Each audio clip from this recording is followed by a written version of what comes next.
Hi, this is Kirk Mastin from Mastin Labs, and this is a practical camera review of the Fuji GS645, possibly the perfect travel camera. I was looking for a camera that wasn't quite the size of my larger cameras, my larger medium format cameras, and I stumbled upon this Fuji GS645 and found that it actually could fit in my coat pocket, like a large coat pocket. It's a rangefinder and it folds. So kind of like one of those old school Bessa cameras from like the 20s or 30s. This has a folding lens, so it folds inside the body, and it's very, very compact. So I would say that it's about the size of a CD in diameter, and it's about 2 inches thick. So it could fit in a large coat pocket. So it makes it a really great travel camera. This is a rangefinder camera, meaning that you're not actually looking through the lens. You're looking through a rangefinder, which is, for those who don't know what a rangefinder is, you're looking through a main kind of viewing lens, and then superimposed on top of that is a kind of an image from a secondary lens that's at an angle. And to focus, you've got this focusing tab right here.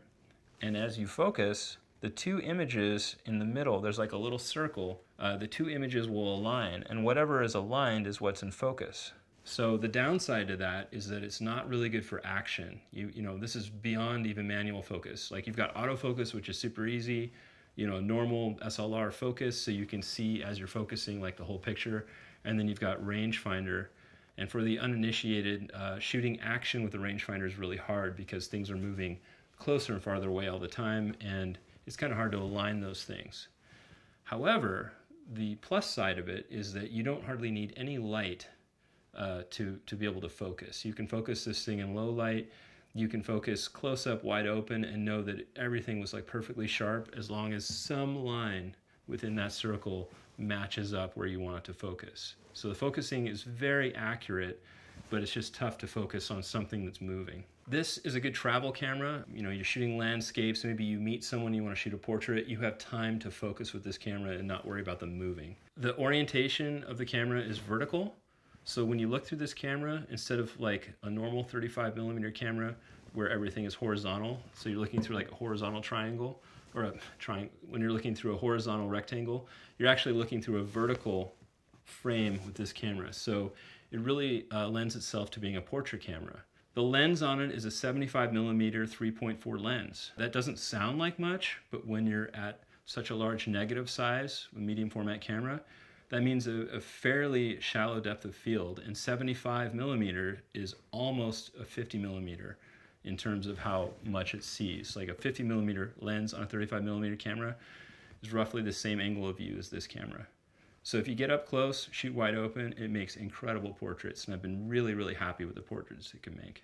There are only a few kind of weird little idiosyncrasies about this camera.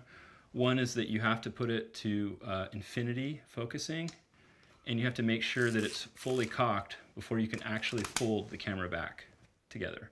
If either of these things aren't done, you can't get the camera to close, and people often break these cameras by forgetting to turn the focus to infinity or cock the shutter before folding it back in, and that will break the camera. The other thing too is you have to be really conscious of the leather bellows.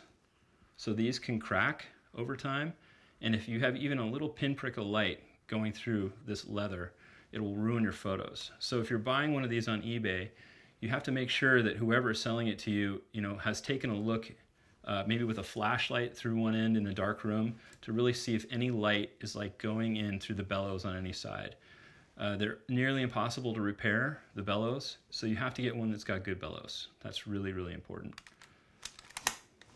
And the last thing really to know about this camera is that it takes both 120 and 220 film. And all you have to do is just switch this pressure plate in the back depending on what film you're using. So that's really, really convenient. And one last thing that makes it an ultimate travel camera is that it doesn't require any batteries at all to use.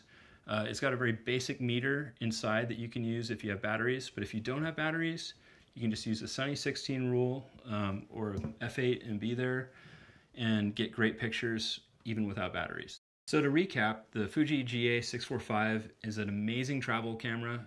Not so good for action or sports or little kids running around.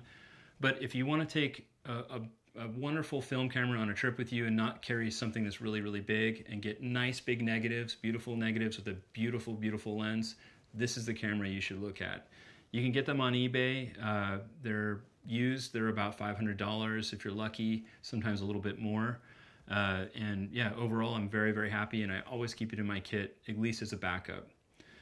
To see more reviews of film cameras, you can go to mastinlabs.com/blog, and I can also tell you more about my hybrid system for matching your film and your digital together seamlessly. So you can go out and shoot digital and film and match up your digital to your film shots, and they look amazing, look identical. So check it out.